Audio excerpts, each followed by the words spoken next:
Good morning, everybody. It's Friday. I think. Pretty sure it's Friday. Is it Friday? I think it's Friday. Over on my stories at the moment on Facebook and Instagram, I am asking you to cast your vote in a poll as to whether we will do espresso martinis tonight or tomorrow night.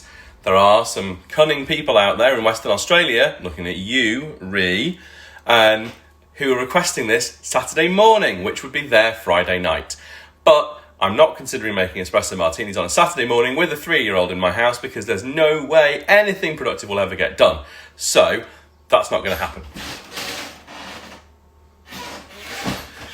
But what I will do is espresso martinis either tonight or tomorrow night, depending on which way round we decide to do it. Now, I am going to try and invite people to watch this. Let's throw it out to the usual suspects and see who is around. Hope everyone is happy, healthy and well this morning. No one doing too much work, no one getting too close to anybody else they don't know, and everybody having a lovely, safe and happy time. Weather's a little cooler up in Yorkshire today, but we had a beautiful evening yesterday. Lovely, lovely day. Yes, please take care of yourselves and look after each other. Cool, right, I have invited a number of people to come and watch. Let's see who's there. I think it's Friday, Scott, I'm not 100% sure. Feels like a Friday. Yeah, let's call it Friday, why not? Let's have a Friday. So, today, I'm back on the Clever Dripper today because I really love brewing with a Clever Dripper. It's really easy and I don't have to think too hard, which makes my life a lot easier. And I'm very happy about not having to think too hard at the moment. So, what am I going to brew today? Well, I have got a very special coffee for you. One of my favourites. This has got such a beautiful story behind it, and a very good friend of mine who is the farmer. In fact, let me see if I can invite him to watch this too. Bang, done. I want to make sure he sees this. So, right, what I'm going to do, I'm going to pour my coffee beans into my grinder, I'm going to make a lot of noise, and then we'll get through that, that'll be fine.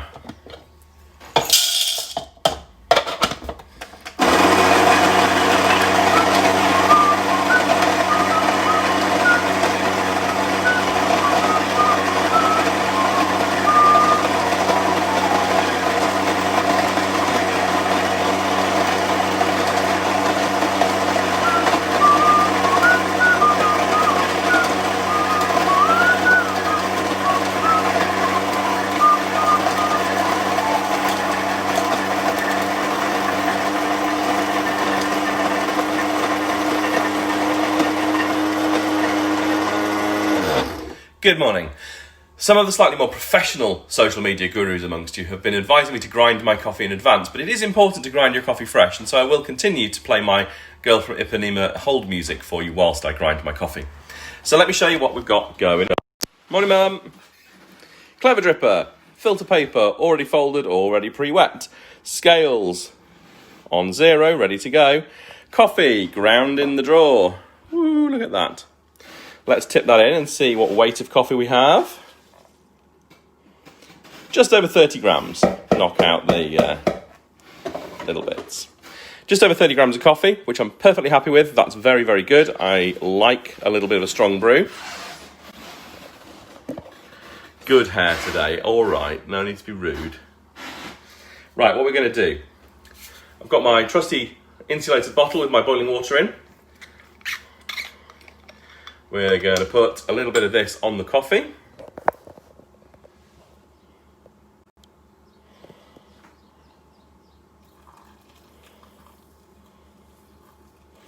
I'm going to go up to about 90. There we go. A little bit of a stir, just to make sure everything is uniformly wetted. And then we're going to go up to 500. So, what is this coffee and why is it so special?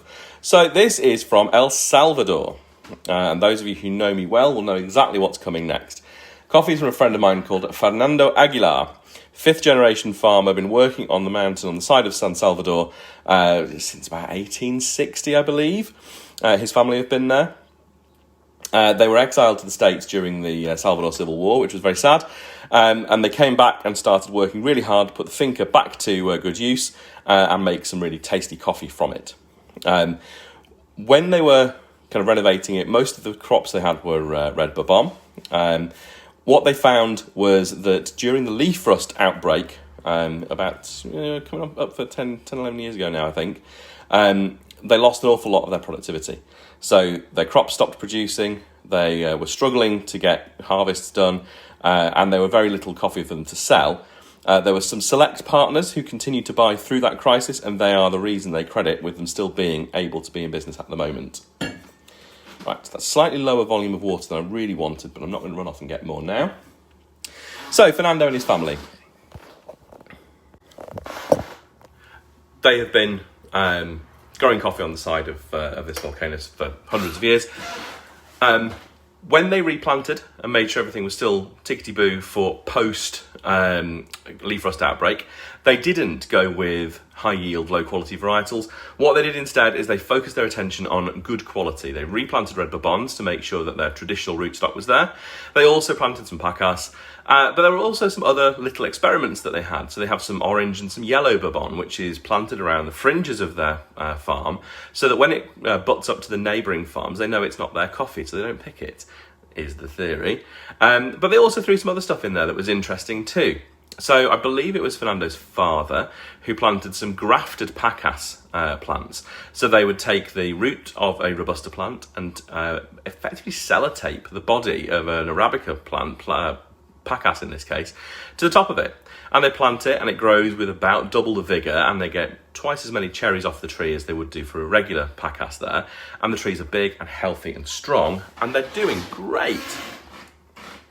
I'm just going to pop my Clever Dripper onto my vessel. But anyway, this isn't any of those. Fernando told me a story about a part of his plantation. My little girl is shouting me. You got sticky hands? I'll come and wipe them in a minute, sweetheart. Come downstairs then. Right, my little girl's coming downstairs to wash her hands, which is adorable. So Fernando told me about these trees that he had in this particular part of his plantation, and they didn't look like anything else on his farm. They were quite different shaped leaves and different shaped trees. And so what they did, they asked their caretaker, who'd been there for decades, to say what were they. And the story comes back that in Fernando's grandfather's era, they had a visitor from Africa who brought with him 25 coffee plants. And they planted these in this little ravine on the plantation. So all the nutrients from the hillsides above wash down into this ravine. They have really, really high nutrient levels in the water table around where they are, and they grow incredibly well. And these aren't bourbons or pacas or any of the other regular Central American varietals. I don't know precisely which varietal they are, but they are described as Kenia. So probably an SL28 or an SL37. But this is a Kenyan varietal that is now growing in El Salvador. So a couple of years ago, I got a FedEx parcel, which was a big silver pillow filled with coffee beans. Good morning, sweetheart. How are you? You got sticky hands? Do you want to come and say hello to everybody? No, you don't want to say hello to people on the internet? It's very wise. Very wise. I wouldn't say hello to people on the internet either. Hello, people on the internet.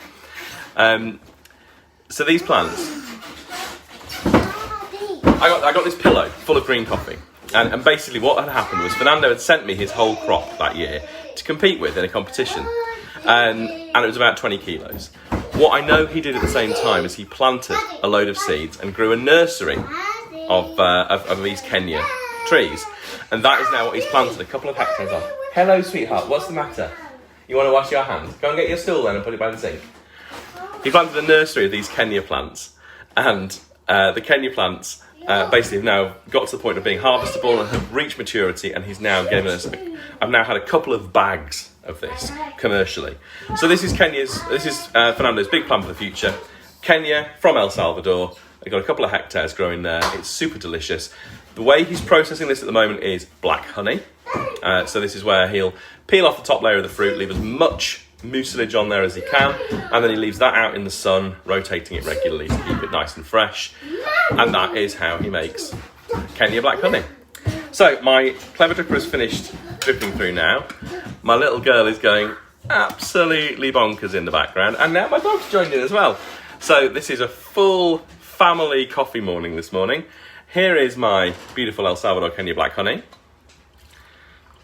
Now, because the black honey process is quite similar to the natural process, I'm expecting quite a lot of full bodiness, sweetness, really tasty, and I'm expecting things like honey, black cherry, blackberry, and stuff like that. And that really doesn't disappoint.